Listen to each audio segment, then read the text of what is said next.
जब एक कहानी है कृष्ण कृष्ण अवतार के अंदर द्वारिकाधीश जी जब द्वारिका में बैठे थे, तब उस समय रानी सत्यभामा जी को और गरुड़ जी को और सुदर्शन चक्र जी को ऊपर घमंड आ गया। अपने ऊपर गर्व आ गया था कि हमसे कोई बलशाली नहीं है। जैसे सत्यभामा जी को अपने रूप पर आ गया था, और गरुड़ जी को अपने वेग पर आ गया था, और सुदर्शन जी को अपने पावर पे आ गया था, बल पे। तो कृष्ण भगवान ने उनकी सबकी परीक्षा लेनी चाहिए। तो गरुड़ जी को कहा कि गरुड़ देव जी को कहा कि आप जाइए हनुमान जी महाराज को जाकर के कह के आइए कि द्वारकाधीश ने याद किया है। तो ठीक है, क्यों गरुड़ जी ने कहा ठीक है, मैं अभी जा रहा हूँ, अभी लेके आ रहा हूँ उनको मैं।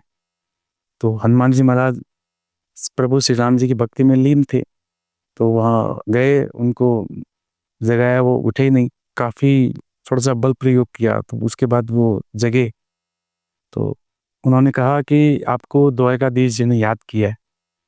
तो वो प्रभु तो उस युग में थे, तो उनको मैं तो नहीं जानता, मैं तो प्रभु श्री राम जी को जानता हूँ, मैं नहीं जानता कौन द्वारकाधीश जी उस समय। तो फिर वो वापस चले आए, वो नहीं आए, बल प्रयोग किया फिर भी नहीं आए वो। तो फिर गरुड़ जी वापस आए द्वारका, वो तो नहीं आएंगे द्वारकाधीश जी। आपने क्या कहा कि मैंने कहा द्वारकाधीश जी याद कर रहे हैं, आप उनको बोलिएगा प्रभु श्री राम जी ने याद किया है द्वारिका के अंदर। कि ठीक है, फिर वापस गए। हाँ, तो फिर हनुमान जी महाराज को कहा कि आपको प्रभु श्री राम जी ने याद किया है द्वारिका के अंदर। तब हनुमान जी एकदम उत्साहित हो गए कि ठीक है, आप चलो, मैं आ रहा हूँ, कि मेरे साथ चलो, कि आप चलो मैं आ जाऊंगा, आप चिंता ना करो, आपसे पहले पहुंच जाऊंगा। मेरी मुझे चुनौती दे रहे हो आप, मेरे बल के सामने, मेरी वेग के सामने आप जाओ, आपसे पहले पहुंच जाऊंगा। अब ये सारी लीला कृष्ण भगवान को पता थी, तो उन्होंने क्या किया, अ, बाहर पहरा लगा दिया सुदर्शन चक्र जी का, कि मेरी परमिशन बिना कोई अंदर नहीं आना चाहिए द्वारिका के अंदर। तो ठीक है, तो गरुड़ जी निकल गए उनसे, हनुमान जी उनसे पहले वहां द्वारिका के अंदर जहाँ सुदर्शन जी खड़े थे, तो वो कि नहीं, प्रभु की आज्ञा है कि कोई अंदर नहीं आ सकता, मुझे प्रभु श्री राम की आज्ञा है, मुझे कोई रोक नहीं सकता, कि आप बल मत करो, हट मत करो आप। ठीक है, फिर काफी बल का प्रयोग भी किया, फिर हनुमान जी महाराज ने सुदर्शन चक्र जी को अपने मुंह में धारण कर लिया, फिर सीधा अंदर चले गए। प्रभु श्री राम जी कृष्ण भगवान, उन्होंने अब उस समय प्रभु श्री राम अवतार वापिस स्वरूप धारण किया था। तो अब वो अपने स्वरूप में आए, प्रभु श्री राम के स्वरूप में। हनुमान जी महाराज ने प्रणाम किया, फिर पीछे दिखे सत्यभामा जी खड़े थे। तब कुछ बोल पाते उससे पहले सुदर्शन चक्र जी को कि प्रभु एक मिनट, फिर उन्होंने सुदर्शन चक्र जी को अपने मुख से निकाला कि मुझे आने से रोक रहे थे, इसलिए मैंने इनको ये क्या कि मैं क्षमा प्रार्थी हूँ। ठीक है, तो फिर प्रणाम किया, फिर उन्होंने पूछा प्रभु आपके पीछे ये दासी कौन है, सत्यभामा जी को। कि नहीं, ये सत्यभामा जी हैं।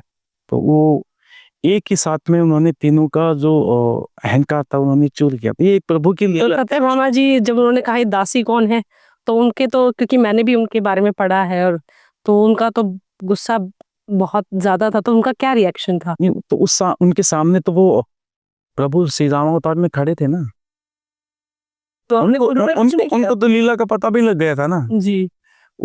जब कोई अहंकार में आता है, तो वो तो पता लगता है, वो अहंकार तोड़ना तो प्रभु का काम था। उन्होंने सारी लीला तो प्रभु की थी, दासी कहलवा दिया। उनको पता नहीं था। वो तो केवल सीता जी को जानते थे, सीता माँ को जानते थे, वो उनको पता नहीं था। उनको तो भाई मेरे लिए तो सीता माँ है, पीछे खड़े उनको वो तो वही मानते हूँ। बस वही चीज थी वो, एक ये अहंकार की कहानी है, ये सत्य घटना भी है, ये अपने शास्त्रों में मिलती है चीजें।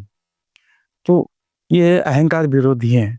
आप अगर कहीं पर भी अपने आप में कहीं पर भी अहंग कर लिया, तो समझ लो हनुमान जी से आप बहुत दूरियां बना लिया आपने, बहुत दूरियां बना ली। कोई भी काम का आप अपने आप को क्रेडिट ना दिए, बस हमेशा यही कहे मेरे प्रभु की कृपा से है, मेरा कुछ नहीं है, जो आज मैं खड़ा हूँ, जो जहां पर भी मैं बैठा हूँ, मेरे इष्ट की कृपा से हूँ। सारा उन्हीं का दिया हुआ है।